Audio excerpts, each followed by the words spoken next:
A centre's size refers simply to the distance between the centre of 2 points. The two most common centre's sizes for lock and security products are the locking centres and the fixing centres.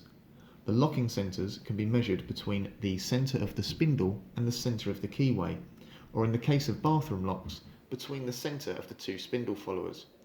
In this case, this lock has 57mm locking centres between the centre of the spindle follower and the centre of the keyway.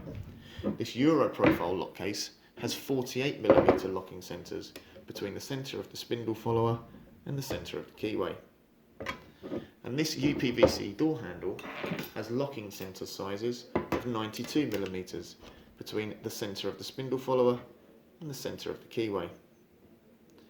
Fixing centres are measured between the 2 points, or more than 2 points, at which the product is fitted to the door. In this case, the fixing centres between these two fixing lugs is somewhere in the region of 122mm. The fixing centres of the mortise lock case we looked at earlier is approximately 127mm from centre to centre.